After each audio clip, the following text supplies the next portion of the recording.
Hello everyone, I'm Churro and welcome back to another episode of Movie Roundup. There's quite a few movies, so let's just jump right into it. First up is a film called Fire of Love.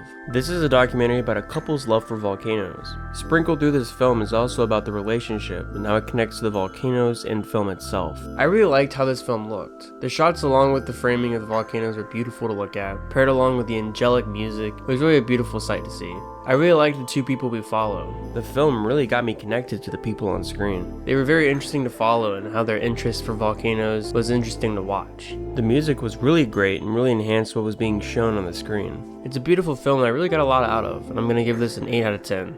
The next film I watched was Avatar: The Way of Water. This is the sequel to the highest grossing film, I think. The first one made a lot of money. I liked the first film, even though I haven't seen it in a very long time, and I enjoyed my time with the second film also, yet not without some issues for me personally. I liked how for a 3 hour and 20 minute film, it didn't feel that long for me. There's a nice brisk pace to the film that doesn't really drag for me. The problem I do have with the film comes from the beginning. The beginning for some reason is way too quick, with very little exposition and character building. I wish it took its time with the characters that are new, instead of just popping them out. Also, the plot is kind of similar to the first film. Instead, now it's in the water instead of the forest. I did enjoy my time with the film, and I'm giving this a 6 out of 10.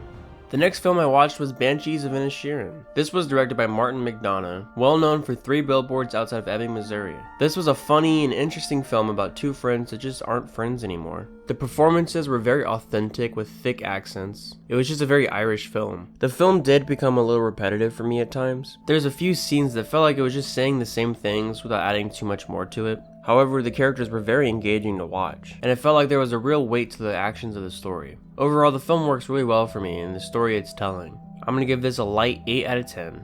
The next film I watched was Sabatour by Alfred Hitchcock. Hitchcock is a classic director with some great films that he's made. This one, however, didn't really do it for me personally. The film presented its ideas in a very boring and uneventful way that didn't leave a very strong impression with me. It was just a little slow and I didn't get very much out of the film. Sorry to the Hitchcock fans, but I'm gonna give this a 5 out of 10. The next film I watched after that was Hitchcock's other film, Shadow of a Doubt. This had more of an intrigue for me than the previous film I mentioned, but it also didn't do much for me personally either. The film meanders and the way the events unfold didn't really do it for me, along with the ending not being very satisfying for me personally. I'm also gonna give this a 5 out of 10, I'm sorry. The next film I watched was The Whale by Darren Aronofsky. This was an emotional roller coaster of a film for me. The film follows an overweight person, played by Brendan Fraser, during a time of deep physical struggle. As I stated, the film is an emotional powerhouse. The performances from everyone is pretty spectacular. There's several instances where Brendan Fraser does a career best performance. There's quite a few ways that he does a good job,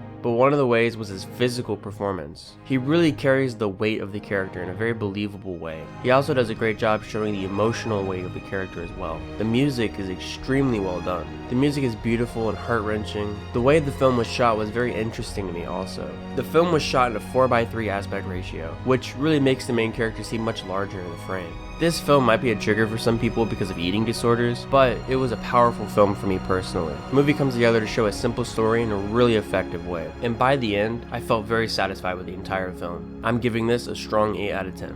The next movie I watched was Babylon, and I enjoyed it.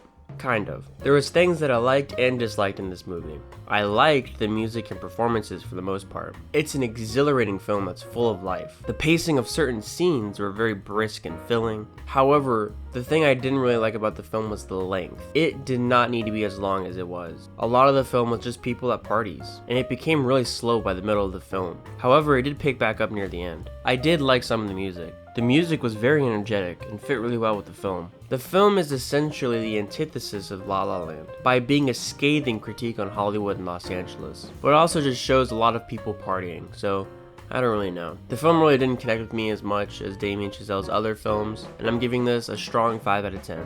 Another film I watched was 1950's Ben-Hur. Because I saw the horse scene in Babylon, I thought to myself, why not watch another 3-hour long movie? Instead, this was like 3 hours and 30 minutes long, so I think this is longer. Just a length that is upsetting, to say the least. My feelings after watching the film are pretty neutral. The movie doesn't need to be that long, yet it does a good job developing characters and story arcs throughout the film. The best part definitely was the horse scene. That's only like 20 minutes out of the whole film, and once it's over, you still have like 40 minutes of the film left. The cinematography was pretty fantastic, with being beautifully wide and grand shots. I don't know how much left I have to say about the film. It's just a long, long film. And I did not expect it to be about Jesus. Anyways, I'm giving this a light 6 out of 10.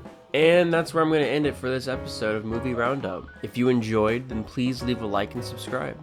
Peace.